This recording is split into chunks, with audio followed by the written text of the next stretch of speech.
께서 그의 손에 붙이지 아니하셨더라. 그래서 다윗이 용이 주도해서는 아니고 하나님께서 이 방법 저 방법을 통해서 다윗을 다 지켜주시는 겁니다. 오늘 불렀던 찬송 하나님의 부르심에는 후회하심이 없습니다. 자, 우리 오늘 그일라 이제 주로 이야기인데요. 그일라는 다윗이 이제 아둘람 굴에 가서 거기서 한 400명을 이제 만나게 되고 그의 이제 장관이 되잖아요. 그 근처입니다. 예, 그 근처인데 이제 소식이 들려왔는데 블레셋 사람들이 그일라를 쳐서 그 타작마당을 탈취하더이다. 그래서 이제 다윗이 그걸 들었을 때 다윗은 늘 그 채무 의식이 있는 거죠. 왜냐하면 높 지역이 높 도시라는 것이 자기 때문에 어린아이까지 다 죽었잖아요. 그래서 자기 생명은 정말 많은 사람의 희생에 위해 자기가 있다. 이걸 다윗은 이제부터 잊지 않고 있는 겁니다. 그래서 어떻게든지 그들의 희생이 헛되지 않도록 내가 사람을 살리는데 이 백성을 구원하는데 내가 쓰임 받아야 되겠다. 이제 이런 이제 각오를 하고 이제 온 거죠. 이제 그런데 그일라에 이제 타작마당, 그러니까 이제 먹을 게 하나도 없는 거죠. 그것을 다 탈취당하고 그일라 사람이 위험에 처했다는 것을 이제 듣고 이제 다윗이 어떻게 할 건가? 이때 이제 하나님께 기도합니다. 내가 블레셋 사람을 치리이까 여호와께서 다윗이 이르되 블레셋 사람을 치라 그일라를 구원하라. 그래 이제 이걸 다윗이 사람들에게 이야기하니까 400명 아무도 안 가고 싶죠. 왜냐하면 지금 도망자 신세인데 뭐 자기도 지금 어려운데 무슨 남을 돕습니까? 우리도 위험한데 지금 남을 지금 블레셋 사람과 싸울 일이 아니거든요. 싸우고 있을 때 사울이 오면 어떻게 되겠습니까? 자, 그래서 400명은 그건 어렵다. 그러니까 4절에 다윗이 여호와께 또 묻습니다.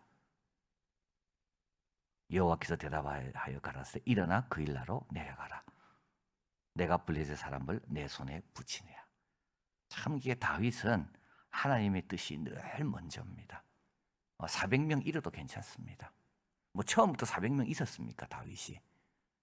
그렇죠? 그들이 다윗을 향해서 이렇게 위험을 감수하는 우리의 생명이 소중한지도 모르는 이런 다윗을 우리가 어떻게 쫓겠냐고 떠나면 떠나는 겁니다. 다윗은 왜냐하면 처음부터 다윗이 400명 갖고 산 사람이 아니거든요. 다윗은 항상 하나님의 뜻이 먼저입니다. 이게 어려운 길입니다. 쉬운 길은요, 이 백성들 마음 잘 구슬려 가지고 이 400명 이들이 자기에게 충성하도록 만드는 게 이게 쉬운 일입니다. 그리고 그일라까지 뭐하러 싸우러 가겠습니까 지금? 근데 하나님의 뜻을 묻는 거죠. 여러분 이럴 때 물어야 나중에 어려울 때 묻어도 답이 오는 겁니다. 자기 하고 싶을 때는 안 물어보고요. 진짜 힘들 때는 물어보잖아. 이게 사울이거든요. 그러니까 하나님은 답을 안 하십니다. 사울에게는. 왜냐하면 평소는 안 묻다가 어려울 때만 물으니까 다윗은요. 이게 지금 이거는 안 물어야 되는 거죠. 사실은. 하나님 뜻을 알고 나면 오히려 부담스러운 겁니다. 근데 다윗은 묻습니다.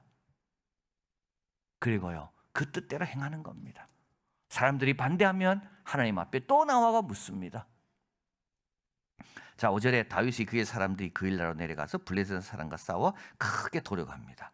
그리고 그들의 가축을 이끌어오고 다윗이 이와 같이 그일라 거민을 구원합니다. 그런데 이제 다윗이 그일라에 있다는 것을 이제 사울에게 누가 일러준 거죠. 그래서 사울이 그일라는 이게 포위하기가 좋은 곳이니까 잘 됐다.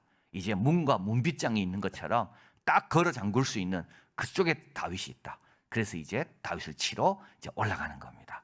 이때 이제 하나님께서 다윗은 또 기도하죠. 위험에 처했을 때. 그래서 항상 다윗은 행동보다 기도가 먼저다. 그래서 기도하고 행동하는 거죠. 그래서 하나님 뜻을 묻고 행동하고. 근데 우리 거꾸로 할 때가 많습니다. 먼저 행해놓고 거기에 맞는 하나님 말씀을 갖다 붙이는 거 우리는. 그리고 항상 먼저 행동하고 그 다음에 합리화. 다윗은 그렇지 않습니다. 행동하지 않습니다. 기도하지 않습니다. 지금 벌써 세 번째잖아요. 지금 벌써 세 번째거든요.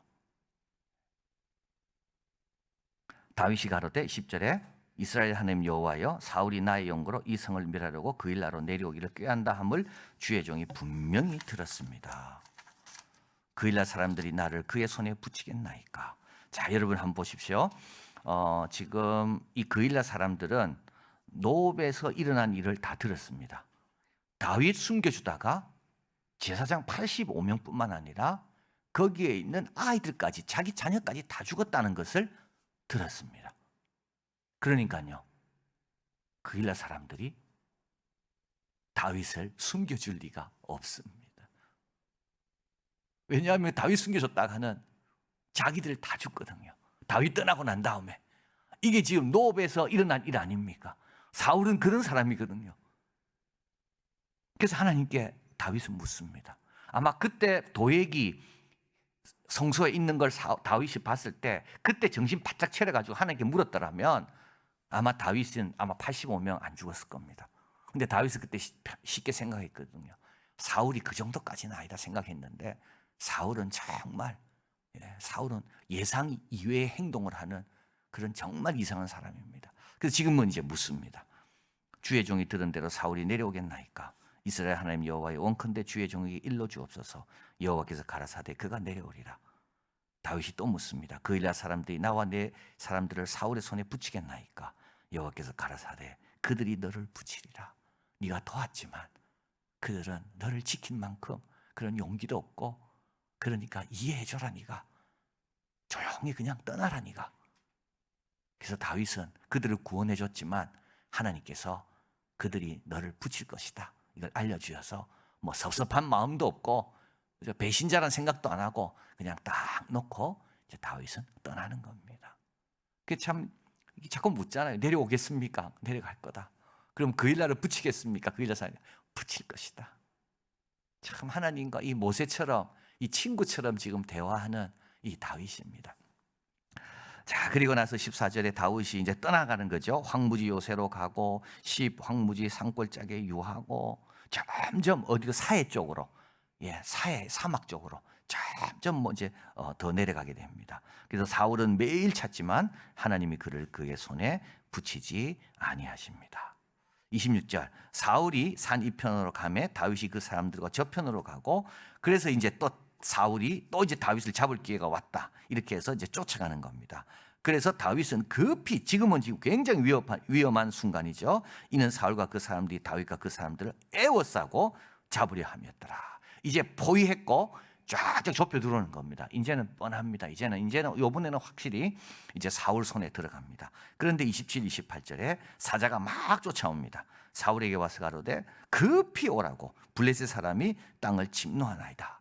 그래서 사울이 완전히 잡아놓고 완전히 이제 어떻게 됩니까? 다 이제 포위해서 이제 한 번만 더 하면 이제 다윗 잡는데, 이때 급한 일이 생겨서 이제 다 놓고 이제 떠나가는 것을 보게 됩니다. 그래서 다윗이 그곳을 셀라하마느곳, 이거는 분리하는 바위다. 그래서 하나님께서 이곳에서 나왔다 사울을 분리시켜 주셨다. 그래서 아까 말한 그대로입니다. 하나님이 그를 그의 손에 붙이지 아니하시는 거죠.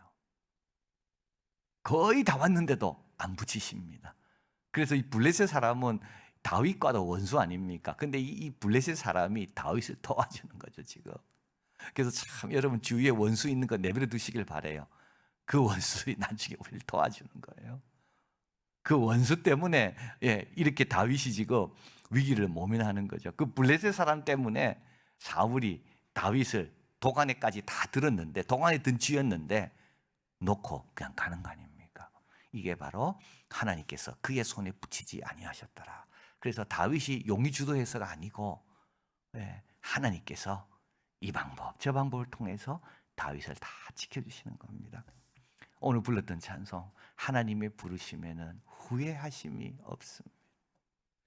여러분 이 찬송 부를 때 좀 그러지 않습니까? 우리가 좀 못하니까, 부족하니까 하나님 후회하시는 건 아닌가? 나 같은 사람 부른 거를 하나님은 참 좀 지금 후회하고 계시지 않을까? 아닙니다. 후회하지 않습니다. 하나님, 다윗도 마찬가지입니다. 자기가 이렇게 어려워질 때마다 하나님이 나를 부르신 걸 후회하셔서 어려운 건가? 그렇지 않습니다. 자, 그래서 다윗은 사울과 싸우지 않습니다. 그죠? 그의 600명, 그래서 이제 결국 600명으로 더 늘어났습니다. 다윗은 이제 더 600명으로 늘어났습니다. 그래서 13절에 아까 안 읽었는데요. 다윗과 그 사람이 600명 가량이 일어나 그일라를 떠나게 됩니다. 그래서 참 이게 그일라에서 위험을 감수했는데 줄어들지 않고 오히려 더 늘어나죠. 오히려 더 늘어나는 겁니다. 이 사람들은 진짜 어떤 사람들입니까? 예, 다윗을 위해서라면, 하나님의 뜻을 위해서라면 위험을 감수할 수 있는 사람들, 오히려 한번 걸러진 사람들이죠. 예, 더 늘어납니다. 그래서 그전에는 400명이었는데 지금은 어떻게 됩니까? 600명으로. 이게 하나님이 하시는 이제 방법인 겁니다. 근데도 다윗은 그 600명과 함께 사울을 싸우지 않는 거죠. 싸우지 않습니다. 차라리 도망자의 길을 선택하는 겁니다. 이게 더 어려운 겁니다. 다윗은 또한 사람들의 요구에도 무조건 따르지 않습니다. 기도하고 그의 뜻을 따라 백성을 인도합니다. 선동가가 아니라 지도자입니다. 지도자는 어렵습니다. 지도자는 선한 것을 끄집어내야 되거든요. 악한 것을 끄집어내기는 훨씬 쉽습니다. 이 선한 것을 끄집어낸다는 게 그게 참 시간도 많이 걸리고, 근데 다윗은요, 선한 것을 자꾸 끄집어내는 거죠. 선한 싸움만 싸우고 믿음을 지키고 자기 길을, 나의 달려갈 길, 내 길을 그냥 묵묵하게 잘 가는 겁니다. 다윗은 충동이나 상황에 따른 지도자가 아닙니다. 그래서 여러분, 상황이 이렇게 딱 열려지잖아요. 이제 이게 사울이죠, 사울. 사울은 다윗이 딱 문빗장에 걸리는 그런 위치에 있다는 걸 알았을 때, 야, 하나님이 나에게 도와줘, 이렇게 생각했어요. 사울은 그런 상황이 딱 오면, 야, 하나님이 나를 돕는구나. 근데 지금 죄 지으면서도 그 말 한다니까요. 그래서 여러분, 상황을 너무 의지하면 안 됩니다. 그래서 말씀이 상황보다 위에 있어야 됩니다. 상황은 다 열어놔도요, 말씀이 아니면 안 가는 겁니다. 왜냐하면 그게 함정일 수가 있거든요. 그게 시험인 거죠. 그래서 항상 말씀, 양심, 맨 마지막에 상황인 겁니다. 그래서 이게 우리가 살다 보면 목적이 아무리 좋아도 여러분, 수단이 거룩하지 않잖아요. 그럼 그건 하면 안 됩니다. 내가 바른 방법으로 할 수 있는 방법이 없잖아요. 내가 주일 지키고 신앙생활하면서 그 일 하기 어렵다? 그럼 그 일 안 해야 되는 겁니다. 그러니까 아무리 목적이 좋아도 그 수단과 목적이 서로 다 좋아야지만이 그게 하나님의 뜻이지, 수단은 없는데 목적이 있습니까? 그러면 좋은 수단이 나올 때까지 기다려야 되는 겁니다. 그리고 수단이 좋아요. 너무 쉬워요. 그러나 목적이 안 좋아. 그래도 또 하면 안 되는 겁니다. 그러니까 목적과 수단은 서로를 견제하면서, 서로 보완하면서 안전한 길로 가게 하는 것입니다. 그래서 지금 상황은 좋지만, 이건 다윗을 죽이는 게 지금 하나님 뜻이냐고요, 이게. 근데 사울은 뭐랍니까? 야, 하나님께서 우리를 인도해서 다윗 죽이게 하셨다. 여러분, 이게 지금, 그러니까 상황만 보는 사람은 이렇게 실수하기가 참 쉽습니다. 그래서 여호와 이름을 망령되이 읽지 마라 그랬잖아요. 여러분, 그 하나님 이름을 함부로 갖다 붙이면 사울같이 되기 참 쉽습니다. 그래서 늘 하나님이 뜻이지만 우리가 그걸 갖다 붙일 때는 늘 조심해야 됩니다. 왜냐하면 내가 내 위주로 갖다 붙이기가 참 쉽거든요. 그래서 다윗은 상황이 아닙니다. 충동도 아닙니다. 이 다윗 같은 상황에서는 그일라를 구하면 안 되잖아요, 지금. 그런 상황이 아니거든요, 다윗은 지금. 근데도 하나님께서 가서 구원하라 하니까 구원하는 겁니다. 하나님의 원칙, 하나님의 뜻에 따르는 지도자임을 처음부터 다윗은 지금 여기서부터 지금 첫 단추부터 잘 깨고 있는 거죠. 이로 인해 다윗과 함께 600명은 위험에서 안전하며 장차 인정받는 나라 일꾼으로 이들이 이제 세워져 가는 겁니다. 16절에 보면 요나단과 다윗이 이제 마지막 만나는 내용인데요. 이제 그리고 나서는 이제는 못 만납니다. 요나단은 이제 결국 사울과 함께 길보아 산에서 죽게 되는데요. 이 마지막 팻말, 다윗에게 팻말이 이겁니다. 사울의 아들 요나단이 일어나 수풀에 들어가 다윗에게 이르되 그로 하나님을 힘있게 의지해라. 하나님을 힘있게 의지하는 게 뭐냐? 그게 바로 상황이 아니라 말씀을 붙드는 겁니다. 사람이 아니라 원칙을 붙잡는 겁니다. 이걸 하나님을 힘있게 의지하는 겁니다. 그냥 대강 의지하면 안 됩니다. 힘있게 하나님을 의지하는 거죠. 이 다윗은 지금 요나단이 자기에게 한 이 말, 하나님을 힘있게 의지해라. 보통 의지하지 말고 힘을 다하여 하나님을 의지해라. 그러면 어떻게 됩니까? 400명도 바로 이끌 수가 있는 겁니다. 그리고 그일라도 원망하지 않는 거죠. 그 말 듣고 다윗이 내가 괜히 수고했다, 그죠? 괜히 내가 반대 무릅쓰고 그일라 도와가지고 그일라만 좋은 일 해주고 우리는 아무 그일라 사람 도움도 못 받고. 그런데 아닙니다. 나중에 이 그일라 사람들이 어떻게 되겠습니까? 겉으로는 그래도 속으로는 다윗을 얼마나 고마워할까요? 이게 다 나중에 다윗이 이스라엘을 다스릴 때 그들을 위해서 미리 많은 씨를 뿌려놓는 거죠. 자, 그래서 우리도 오늘 말씀을 기억하면서 여러분 항상 내 유리할 때만 하나님 찾고 그러지 마시고요. 불리할 때나 유리할 때나 늘 하나님의 뜻을 구하고 하나님과 교제하고, 그리고 또 우리도 상황이나 사람보다는 하나님께 때로는 그를 사용할 때도 있습니다. 그러나 그것이 말씀과 양심과 맞아야지만이 그 상황이 우리가 가야 될 길이 선택할 것이지, 말씀과 양심과 안 맞다, 그럼 그건 함정이고 유혹인 겁니다. 시험거리인 거죠. 그래서 오늘도 말씀을 기억하고 그일라 앞에서 다윗이 어떻게 보였는가, 우리도 다윗처럼 하나님을 힘있게 의지해서 주님이 원하시는 길로만 잘 가는 우리가 되길 바랍니다.